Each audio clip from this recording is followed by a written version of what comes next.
could you imagine me as Fiyero? Like, Alpha, but wait. Alphaba, stop. Glenda, not now. Glenda, ew. Glenda, you're being a B word.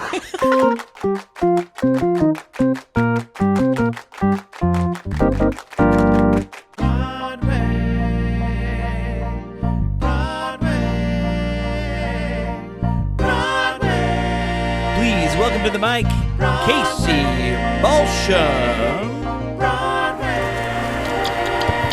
It's Broadway, bitch. Hello, how are you? Welcome back to It's Broadway, Bitch. I'm Casey Balsham, the Casey Balsham. Nice to see you again. Producer Mike Albanese on the microphone, and today in the studs, live and in person. What can I say about this guest besides that they've done everything except for this podcast? This is the penultimate of your career, I'd say. Groundhog Day, Death Becomes Her, Inside Amy Schumer, 30 Rock, Hair, A New Brain, Into the Woods, Elf, Marvelous Miss Maisel, Finding Neverland. I have Josh Lamon in the studio. Yay! Hi, Casey. Hi. That wasn't even your full biography. No, that's true. But you got it right. This is the last stop for me, career-wise. This is it. There's really nothing else after you do a podcast that hasn't come out yet. And that's what really counts. That's what really counts. You got to dream big. Yes, and we have you on Tuesday, and we discuss it is a show day because you are currently in Death Becomes Her. That's right. Which is iconic. It is fun. It is great. And I have to ask you straight off the bat, I was a big fan of the movie, so I have to say, who's your mother? Is it Goldie or is it Meryl? I mean, both. I mean, Meryl is mother. I think she's a better mother, but don't you think Goldie is a more fun mother? Yes, but I feel like Goldie is unattainable. As a mama? Well, just to meet. Like, I've met Meryl, but like Goldie Hawn, nobody has ever met her. I don't think she might not be real. She isn't. Somebody get Kurt Russell on the phone. We have questions. Though my friend Allison went to high school with her daughter. What's her name? Famous Kate. person. Yes. Yes. And they did famous person. Yeah. What's her name? Famous. I'm so. Apparently, they did like high school shows together, and she brought in a bunch of Goldie's like clothes for them to wear. And Goldie and Kurt came to like the final run through, and to give like notes to the kids, and she was furious. Could you? Because all the kids were wearing her clothes. Yes, and stretching them out. That's what I remember from the conversation. Is like that's the insider tidbit gossip that I fucking live for. Same. That I live for. That Goldie Hawn showed up to rehearsal for Kate's play and everybody was in her clothes. Was wearing her clothes. Dude, I did that to my husband once before we were dating because he would. We weren't even dating. We were friends at the time, and he worked when we were starting off as comics, and he worked a regular day job, but he lived with another comic who did not. And I was like, "We're going back to your house to party," and I took all of his work clothes, and we all wore his clothes, and we're like smoking cigarettes. He's like, "I have to work at an office tomorrow," and we were like in his sweaters, like playing with his size. He's like, "I'm surprised he still married me after that." So maybe I am like Goldie in that way. I guess. Yeah. I like it. So okay, so Meryl is mother. Now you said so. Meryl's come to the show, like so. No, she hasn't come to this show. She came to what show did she come to? Into the Woods. Into the Woods. And I mean, I think she was getting ready to like film the movie, so she was coming to do homework. And she was so nice, so lovely. I mean, it's like, am I allowed to swear? Yes. It's fucking Meryl. Yes. Like, I know. She seems like the unattainable one to me. Like that if you like see her, like she's like a porcelain. She's like a jade egg, not jade egg, but one of those Fabergé egg. That is gentle, exactly what mother soft, is. And fragile. You know, though I did hear a really funny story about her. I worked with her daughter, one of her daughters, on The Good Fight, and. Like, okay, I'm not going to say anything bad about this person, but this person was also in a play, and I was talking to a friend about that, and they were like, oh, well, get this. I guess Meryl came to see the show, and they were all talking, like, on stage after the show, and the daughter was, like, just going on and on about herself, and then it was silence, and then Meryl said, well, you can pick up your cues, dear. And it brought me so much joy. I don't know if that really happened, but that was the story that was given to me. That's amazing. Isn't that incredible? It's amazing. It's like 5 people in the cast went, I know. Well, it's like, you know, that's how you should discipline children. Like, does mommy have to give you a microaggression? Yes. Is that what you want? Does mommy? Okay. Do we need to mark your script up for you? Should we highlight in a different color? You're getting a microaggression. You know, I just think it's fabulous. That's a good one. Yeah. That makes me feel happy. Yeah, you're raising your kids the right way. You're raising your kids the right way. So were you a big fan of Death Becomes Her, the movie? Yeah, I was. I mean, I saw it when I was a kid in the at a drive-in movie theater with my best friend's family. Yeah. And also the gag of it all being the CGI that was happening back then. Yeah. It was such a huge deal, but also it's just iconic and it's so gay. Like the movie turns people gay. Yeah. Death Becomes Her is the penultimate groomer. Don't say that too loud. They're going to get rid of it. I know. They're going to burn They're it. going to take it away from us. Get ready, Death Becomes Her.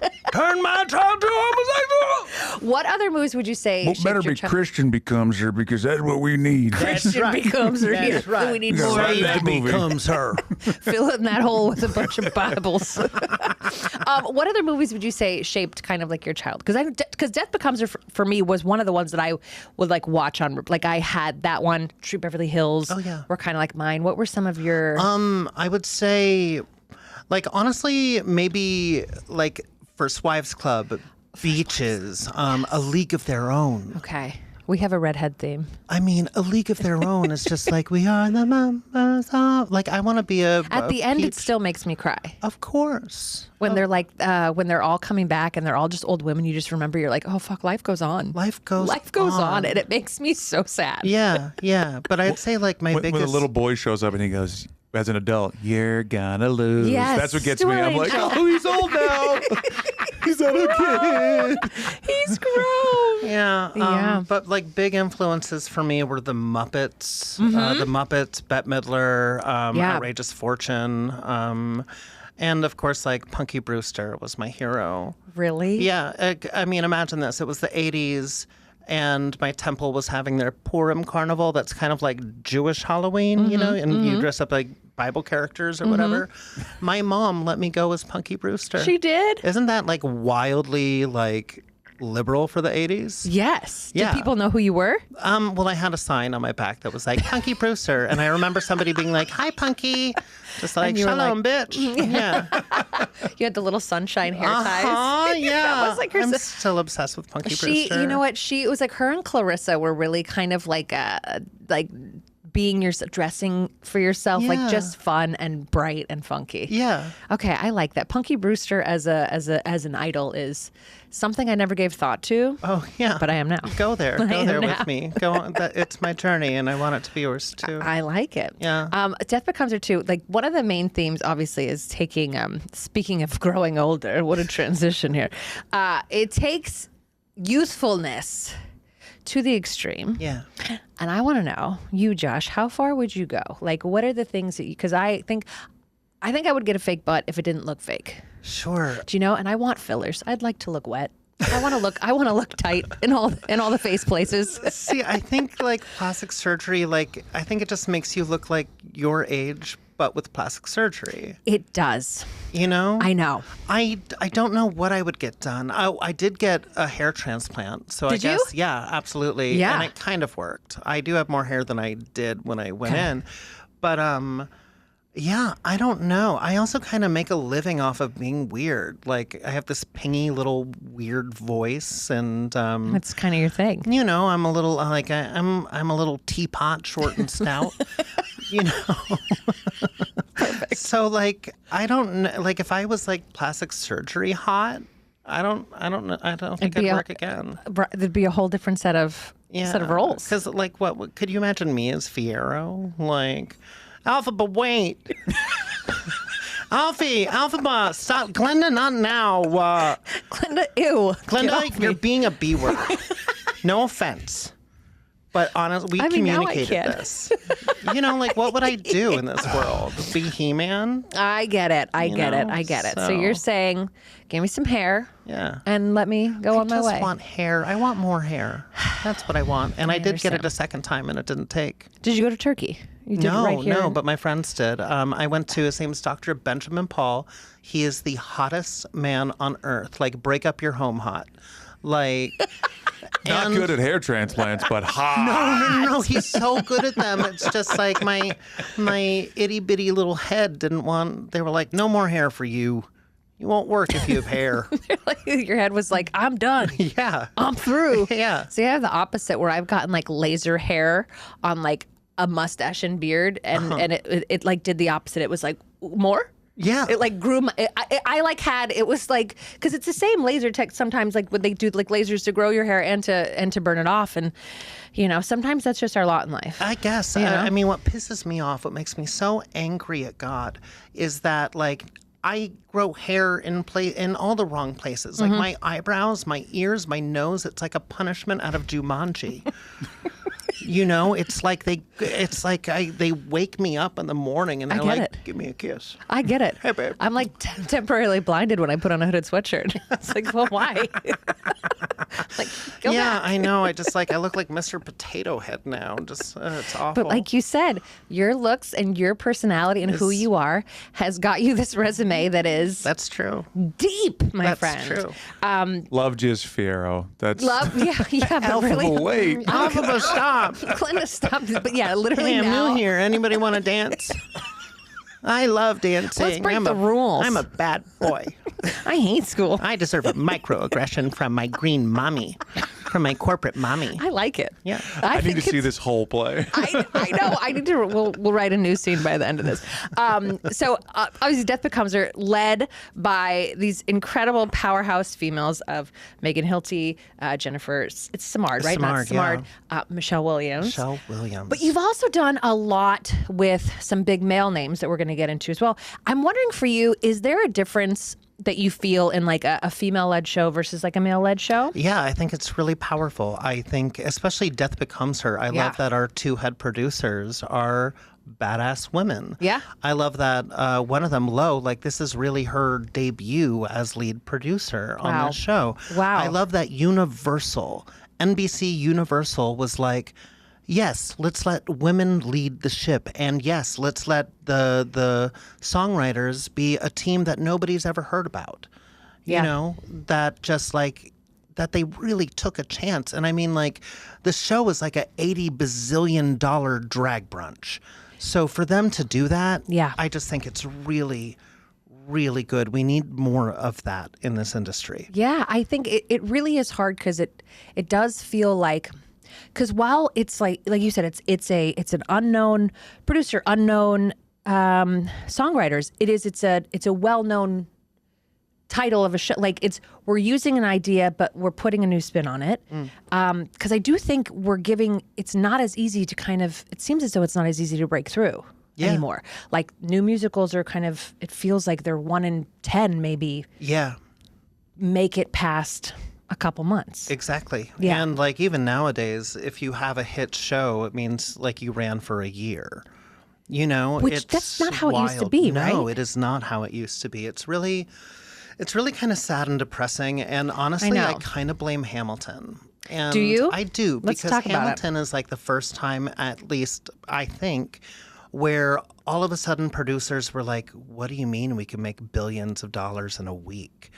Like, oh, we can? And so it's kind of like let's find the new Hamilton. And so they put in a show and they're like, oh, nope. Not They're making like us not a billion, even giving get rid it a of it, chance. next one. Because even like Strange Loop, which won to Tony and all that, ran for a year, maybe less than a year. Yeah, and that was one of the greatest, most important shows. And I always roll my eyes when people are like, this show is important, because I'm like, it's a musical. Right. But it is. It is an important piece. And I remember after Off-Broadway being like, this has to come to Broadway. Yeah. If I had money, I would put it into that because it's going to be a hit. And it was a hit, just not in that way.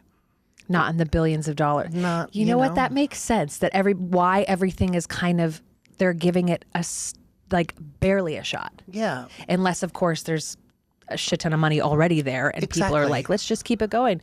Great Gatsby. Okay, I'm just kidding. No, but it is true. And But also, I think people forget that Broadway is corporate theater. It is a business. I know. And it's not like the Pacoima players doing Kiss Me Kate. It's, so I do understand that this is a business. And, people are like, well, I'm not going to see that because it's not like an original. I'm like, okay, great. You write one. You produce it. Totally. Make it happen. Get it out See there. how easy it is. Right. Right. So I get it. With that being said, and because you have done a few movie adaptations. Yeah. And we're kind of, a lot of that is happening. So are you for it? Like, how do you feel about that then in that Well, sense? this Obviously, is how I think about it. Yes, I want it's giving you jobs. And they're fun. And they are fun. Yeah. But also, like, if you think about musicals, like the golden era of musicals, all of those shows, many of them were based on books, which was the medium of entertainment. Yeah. And then the new medium is film. So naturally, things are based on films. Yeah. So, you just have to look at the history of it and be like, oh, yeah, that makes sense. We've kind of always borrowed. Yeah. Yeah. No, that's a great answer, actually. I've never thought of that. But yeah, a lot of the other things, they all kind of come from somewhere unless you have that weird, even Hamilton is from a book. Yeah. But also. And a guy. And a man. And a real man. And a hot little rapper man. Decent at writing, but oh boy, one night with Hamilton, I'd give you money. One night in Hamilton, that should be something we could write. One night in Hamilton, on the wall till I stop. We've got a lot of, Mike, take down these, we got to pitch all these ideas. Oh, but also like these shows like Maybe Happy Ending, A Strange Loop. Yeah. Look at the producers' credits. They've all had massive like hits, Yeah. money-making hits. Yeah. So like, yeah, you might not be thrilled that there's like a musical version of like King Kong. Yeah, gem of a show. But when those shows make all those bazillions of dollars, those producers have the money to take a risk, to say like, here is, $10 million that I will probably never see again. And let's have these robots fall in love, and then it's a beautiful show. Exactly. And it's a beautiful show. But did you read Spider-Man Turn Off the Dark, the book? It was a solid read. It was great. I wasn't even here for that play. I'm really sad because I feel like I would have seen it just for the drama. Did you see it? I saw, oh God, people are going to hate me. No, they won't. I saw the first act. And then, do you want to hear how shady I am? Yes. Of course I do. I went up to an usher and I was like, hey, what time does this get out? And they were like, never. It was very long. And so was it like a 3-hour one? It was so long. Oh, and geez. so like I set an alarm, and then when it went off, I texted my friend who was in it, and I was like, love you, loved it. I've got to run. Isn't that so shady? You set an alarm for the show? Just for when the show got out, so I could be like, I can't for stay. When the show got I got to run home. Amazing. Isn't that terrible? I'm sorry, Bethany. I'm coming clean. I'm coming clean. You hear that, Bethany? You hear that, Bethany? We're getting all the secrets out I'm today. really, really sorry. And you are very, very gifted. I did love her in Pippin. I loved Pippin. That was a great, great production. I didn't see Pippin here either. Oh, it was good. I know. It was when I first moved, and I wasn't as big of a Broadway whore as I am now. Yeah. There's so many shows, so many good shows that I missed that I hope make their way back, which I feel like they always do. Yeah. But I want to play a little game real quick because with the leading ladies, I want to play a game called Megan, Jennifer, or Michelle. Okay. And I'm going to give you a couple scenarios, and you tell me who is the most likely. Okay. Okay. First, who has the biggest potty mouth? Jennifer. That I could have guessed that. I feel like she's got a potty mouth. Who would you rather be stuck in Omaha with? Megan. She seems fun. Most likely to have anything you might need in their purse, i.e. gum, Tylenol, mini bottles of Pinot Grigio. Michelle. Yes! Michelle hands me the most random things sometimes. She'll be like, here, I got you a wipe for your hands. Or like, here's a peppermint. And I'm like, thank you. Just randomly. Like she just has the stuff for you? Yes. Yes. I love that. I love that. Most likely to ignore a text. Forgive me, Jennifer. Who would plan the best party? Megan. Megan? Megan, I think. Okay. I like that. Yeah. So, okay, wait. So, yeah. So you said because you've done a lot of the movie musicals. You said Meryl she came to Into the Woods, but she didn't come to Death Becomes Her.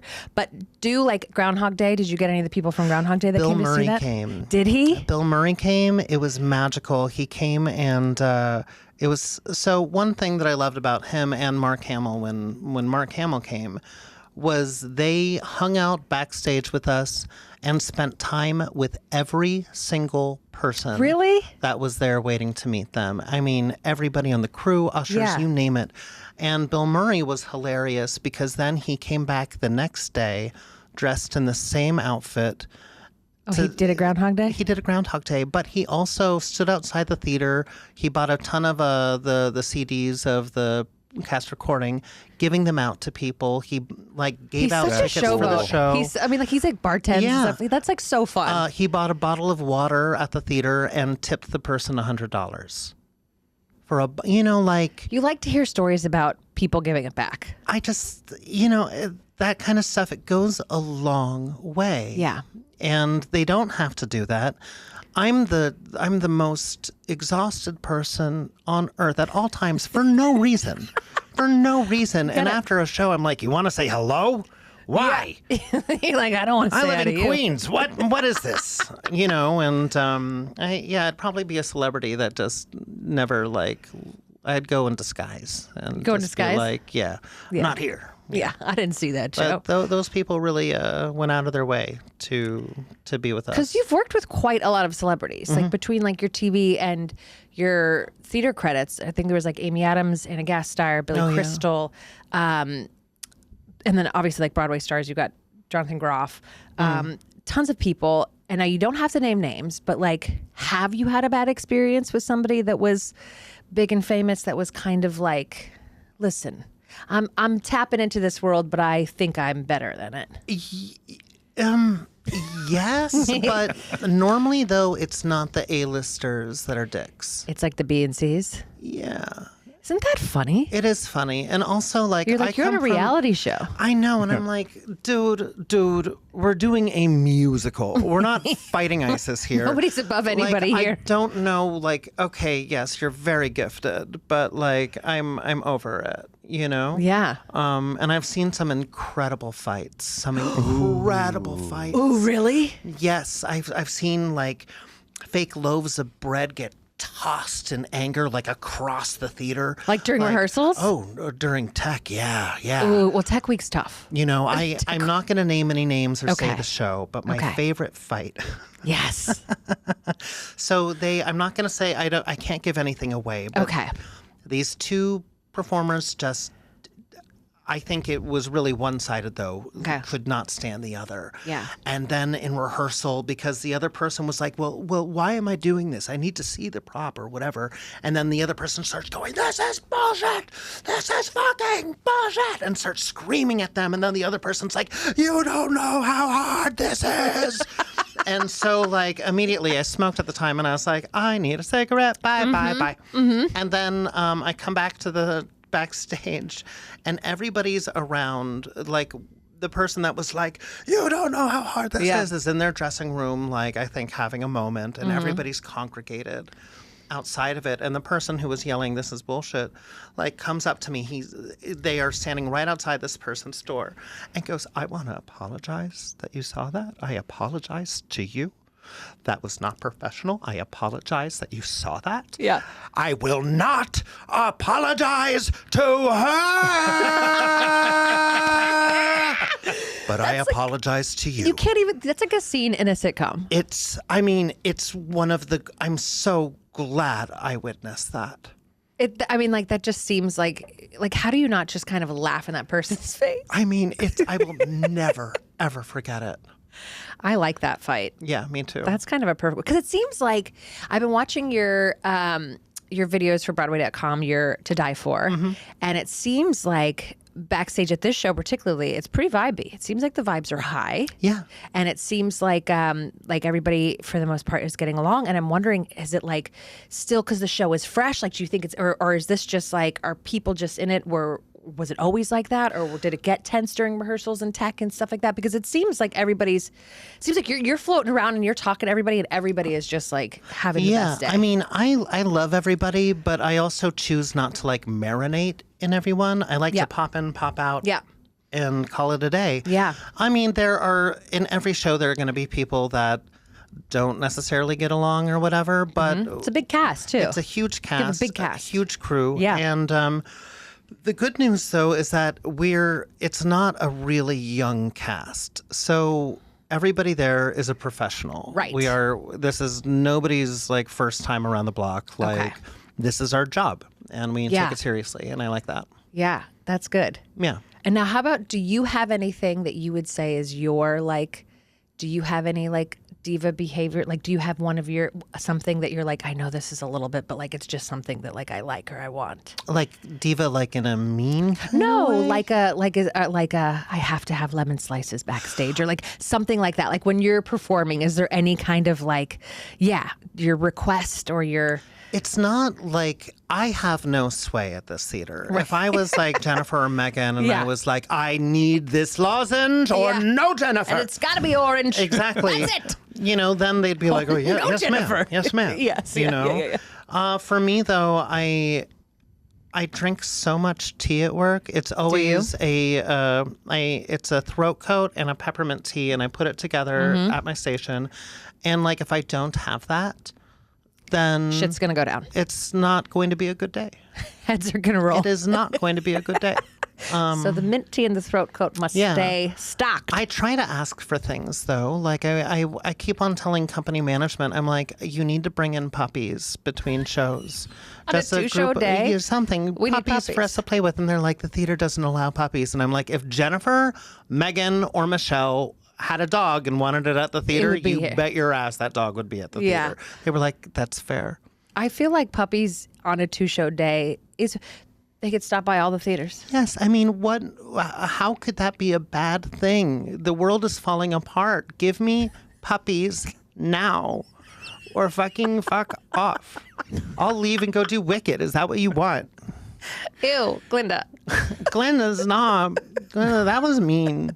Glinda, you're not nice. You're not nice at all. It's my favorite version of Wicked I've ever seen. Me too. I've ever seen. A lot happened before Fiyero came to town. Before that green girl, that little girl.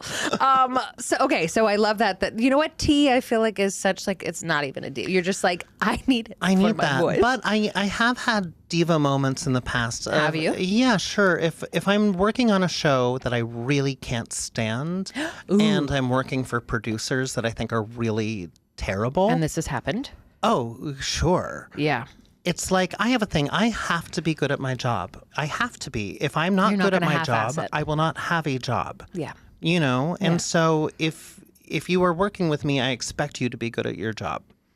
I feel like that's kind of something we shouldn't have to say, but I get surprised all the time at how many people don't know how to do their job or just don't do or just are not good at it. Yeah. And it's one thing if they're really, really kind and really, really trying. Yeah. But if they're just like openly terrible at what they do, I get upset with that. I'm like, this is miserable. Get me out of here. It's like when you're doing an off-Broadway show and you're making no money. It's like... At least it should be fun. It's like I am actively losing money working for you. So like, please step up. Yeah. Or like they act like they're still like a favor to you. And you're like, I could go. And what's crazy is that then I'm the dick. Then of course. I'm the asshole. Like I got approached about doing...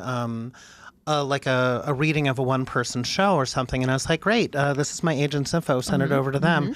And they were like, great, so-and-so, like their management company will reach out. And I was like, oh. You're like, never mind.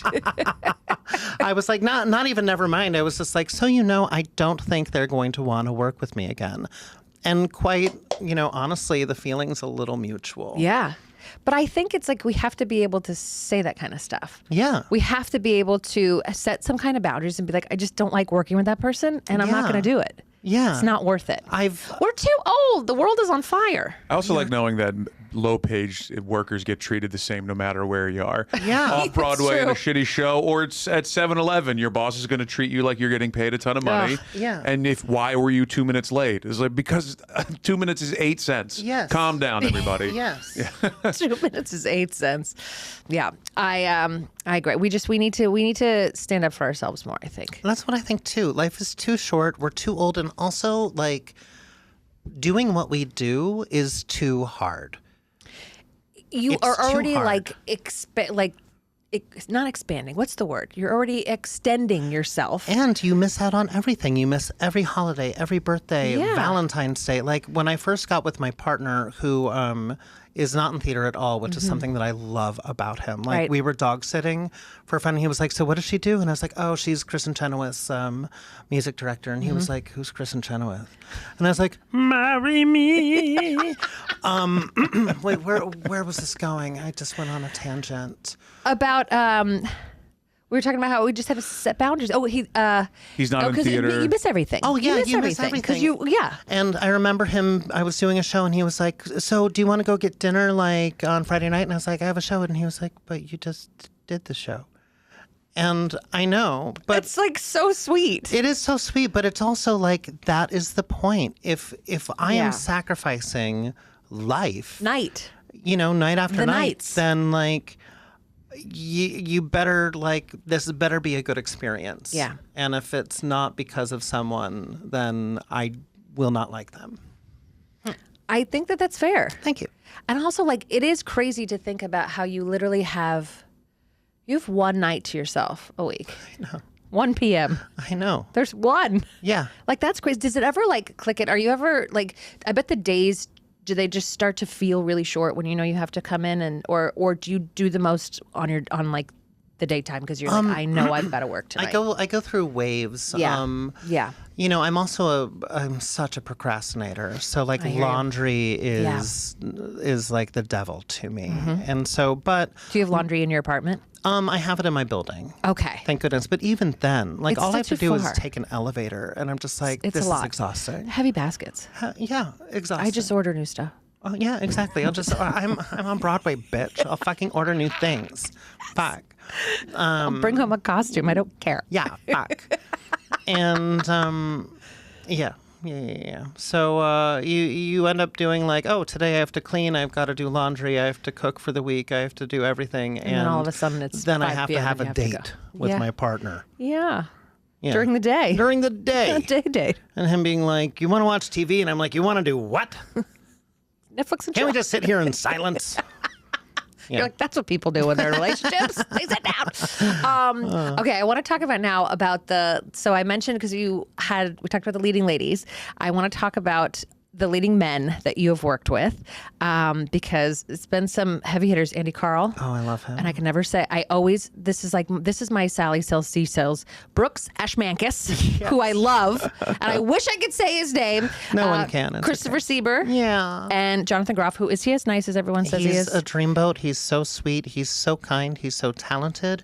And he has this He thing. seems like a puppy. He has he's kind of a vampire. Like when he looks at you, You're like, it's like you're the only person in the world. My God. It's really fun. Yeah. And Andy, I met a million years ago. I got my equity card working with Andy in a production of Jekyll and Hyde in Media, Pennsylvania. And and it's been fun. Like we've been friends ever since.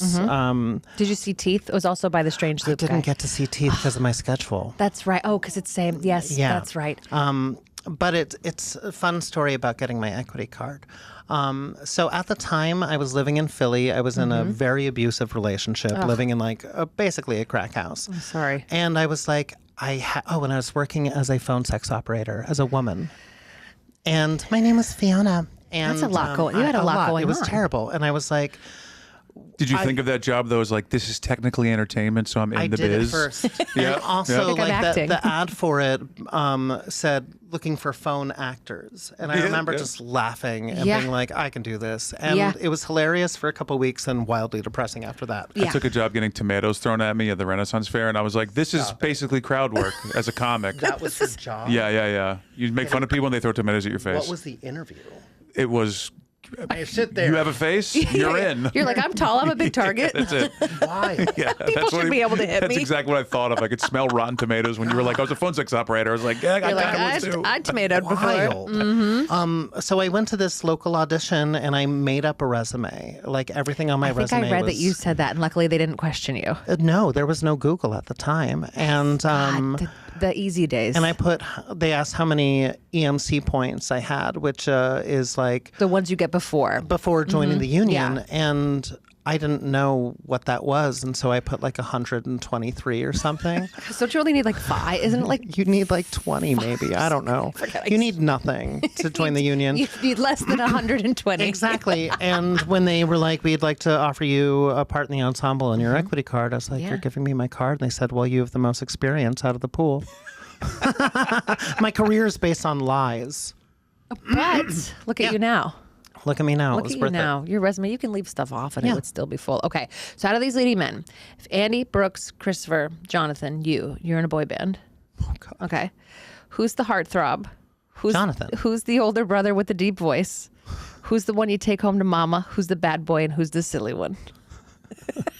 That's a lot. Okay, so who the first one again? Heartthrob is Jonathan. Wait, no, Heartthrob is Andy. Heartthrob is Andy. Okay. I would take Jonathan home to mom. take Jonathan home to mom. Who's the older brother with the deep voice? Chris Sieber. Chris Sieber. Who's the bad boy? The bad boy, You were Brooks. Brooks. And you're the silly I'm one. the silly one. I like that. That's a band I would go see. Yeah. What's the name of this band? Yeah. Oh God, I don't know. I don't know. The verified, like Verified. verified. Blue Check. Back. Yeah. Our first song is called Blue Check, baby. Yeah. Okay, what's your least and your favorite Broadway theater you've ever performed in? Because watching these videos, it feels like it feels like it's just stairs and stairs and stairs and stairs and stairs. Is that how they all are backstage? Yes, it's a nightmare. Really? It is a nightmare, and these buildings were built in like. Thousands of years ago. Thousands of years Millions. ago. They were built by fucking like AD, stegosauruses. BC. Yeah. BC. It's wild. And the older you get, the more you learn to hate the stairs. I'd say my least favorite, oh God, and the Longacre. It's really, really tiny. Yeah. There's no space, and the stairs are brutal. Yeah. Where I work now, the stairs are also brutal. It's bigger theater. It's much bigger. Yeah. But there's still like, because the show is so massive, there's just no space. Yeah. But I was actually texting with Anna Gasteyer like 2 days ago. Yeah. About like, like being back in shows after the pandemic. And it was all about like, I forgot about the fucking stairs. And she was like, oh my God, Yeah. the fucking stairs. Yeah. Because even in like, don't you have to, aren't there some theaters where even just to get to the other side of the stage, it's like, Yeah, or you'll have to go like down. yeah, because I know for like- Alpha Buzz, they have to literally, it's like they're Yeah. skimming this, like running down the stairs, skimming and coming up. Yeah, and they it's had like to build a ladder in that theater. Yeah. So now Alphaba has to climb a ladder. Like, that is just asking a lot. Broadway's hard. We're doing a lot. We're doing a lot for this craft, okay? Just so everybody knows. So the stairs, so they all suck in stairs, but the Longacre sucks even more. Okay, are you still audition coaching? Are you still doing audition coaching? Yeah, I love it so much. Really? I love that. I love teaching. I love teaching Do you? so much. Are you doing like adults or are you doing like kids and teens? I and stuff, do or is it kids just and anybody? teens, Do you? but Okay. anybody really. Yeah. It's such a powerful thing to be able to connect with other actors in that way. Or like when I teach, I was a substitute teacher at what's it called? The Institute of American Musical Theater here in New York. And I was substitute teaching a scene study. And I was doing that at a time when I was really sick of the business. It was coming out of the pandemic. I was very, very depressed. And I was like, maybe I don't like theater anymore. Yeah. And then teaching scene study to these kids, I think it was You remembered the joy, the fun of it. of why theater is special and why why I wanted to tell stories. Like I was teaching about Angels in America, and these kids had never heard of it. And I was like, not only are we going to learn about this play, but you're also going to learn about AIDS and what happened. Yeah. And, especially here in New York, I was like, my friends if you have friends who lived through that, talk to them, ask them about it, ask them about the people that they've lost. Yeah. Because like you would come to work, you would get to your theater, and then all of a sudden, whoever sits next to you in the dressing room is no longer there. That's wild. You know, like that was what happened. And it's so important that young people know about this. And Angels in America, like what I love is that it's about choosing life. It's about, yes, I have this disease. Yes, at the time, it was virtually a death sentence. Yeah. But while we're here, we choose life. Yeah. And, oh gosh, it makes me verklempt. Like, I loved teaching that and connecting with these kids. And it reminded you of what it is that you were doing. It reminded me of why I love theater. I still think the HBO series is so well done. It's incredible. It's incredible. Yeah. So you can watch that if you have not seen Angels in America. So that kind of brought you back. Is there something that you tell people about auditioning that you wish was told to you, or like what do you say? What's your? I have this thing where I'm like, okay, so auditioning, everything is out of your control.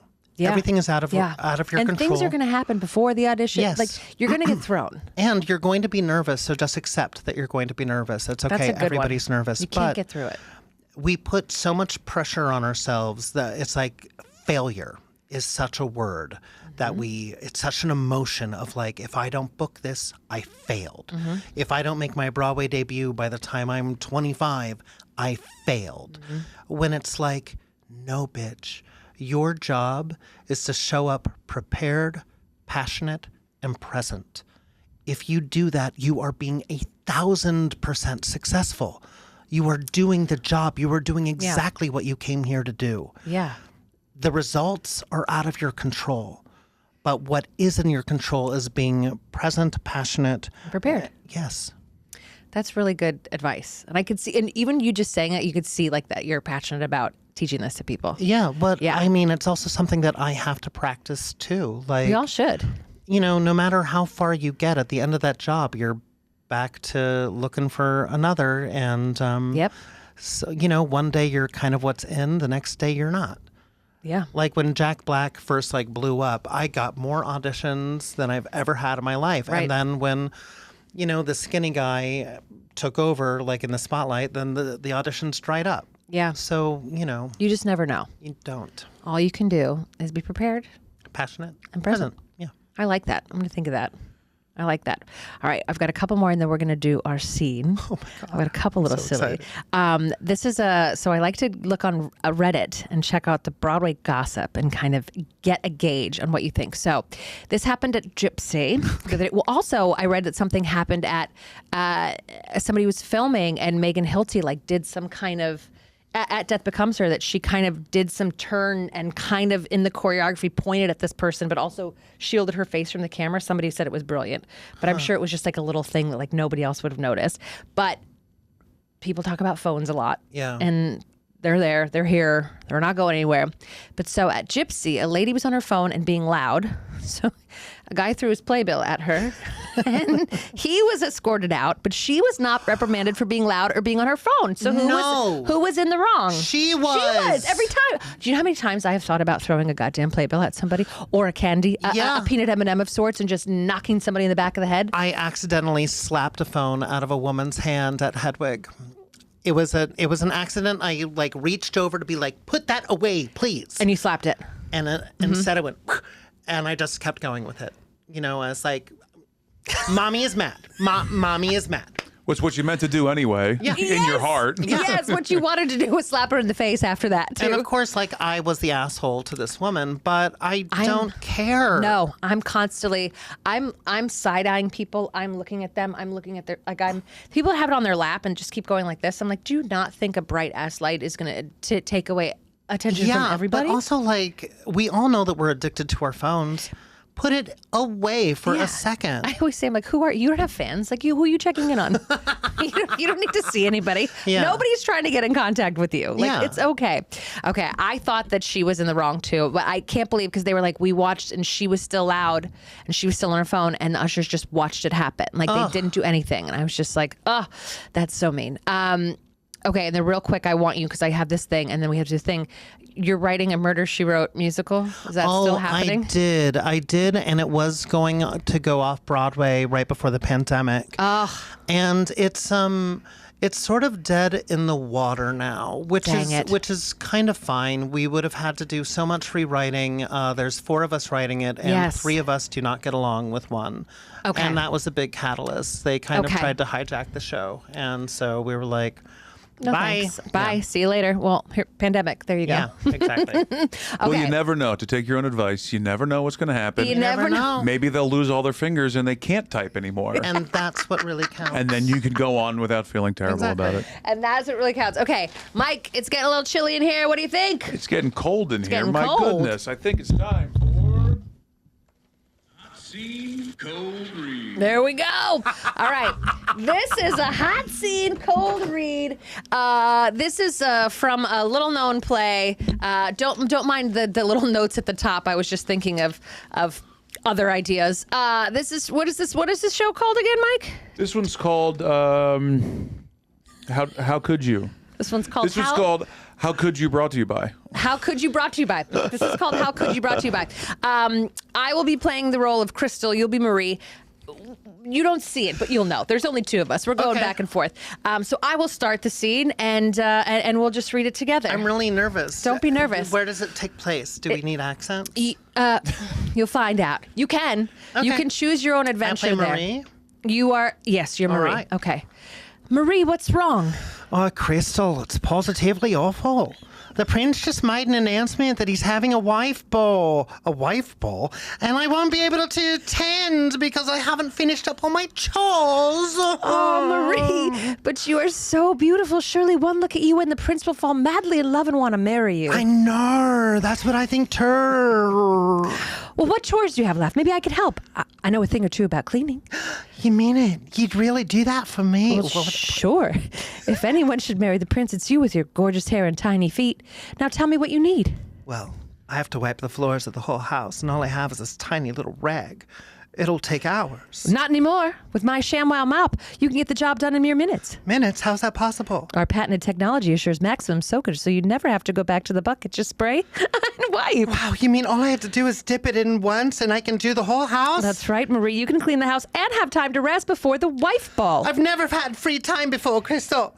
What shall I do with these extra hours? I'm glad you asked. You can spend your time relaxing to Pure Moods Volume 1 and 2. And I've never had time to eat dinner. I suppose I should do that too. Not a problem. Factor meals always come fresh, never frozen, and are ready in just 3 minutes. Is it possible to get tired from too much free time? If you do, just mix yourself up a glass of AG Athletic Greens, specifically designed to boost your energy with all natural vitamins. Crystal, how do I thank you? Well, you can send me an edible arrangement, or let everyone know that they can pick up any of these items near the entrance where you got the $38 glass of wine. Yay! Yay! I gave up on the accent, but I was like, you know what? I'm kind of over this. I think the accent gave up on you. Yeah. You gave it your all. I did. I liked it though. Thanks. I liked that she was an Australian princess. Something like that. I have a friend from Australia, and I did my accent. She's like, that's not an Australian accent. And I was like, my accent is better than yours. I think it sounds... And you're from there.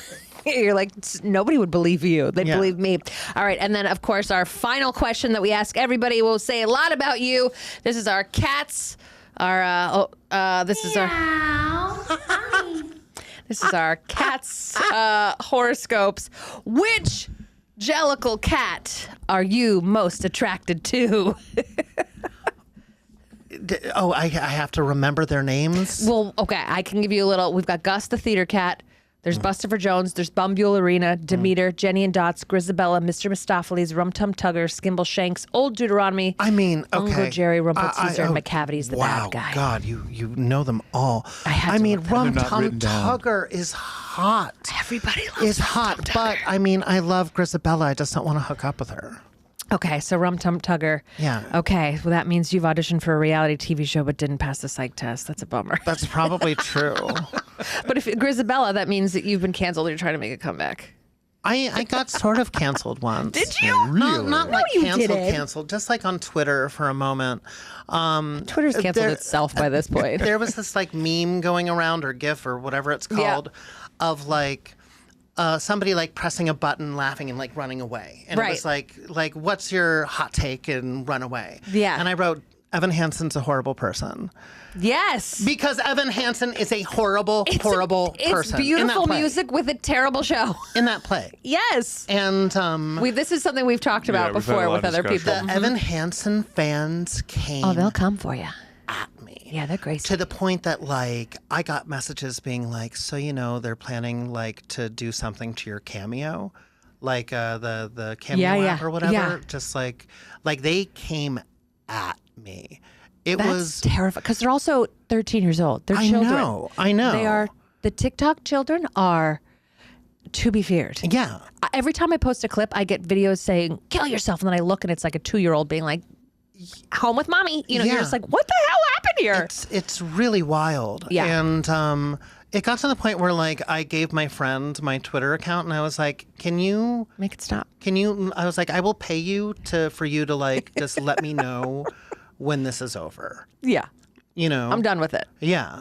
I bet you everyone would agree if they finally write a musical, Dear Evan Hansen, but from anybody else in the play's perspective. I know. I mean, Yeah, truly. Even the tree that they were climbing could write I mean, I a more was like- accurate description of that play. at the end of that show, I was like, and he gets away with it? I was like, I know. find a higher tree, Evan. So somebody who was it? We had a guest that was saying that there was a version where he didn't, but it didn't play as well with audiences. So they left this other version. Something like that, right? Did somebody was Something that like somebody that. I can't something remember like what that? it Because you know was. in the movie they do resolve it. Oh, I didn't see the movie. In the movie they resolve like he does have to kind of like it's like a sad time for He Evan. gets a He's like, timeout. he's like reading books, trying to be a better person. Yeah. But somebody said that there He really was got introspective while he was shaving for the 4th time that day to continue looking like because a he was teenager. 39 years old.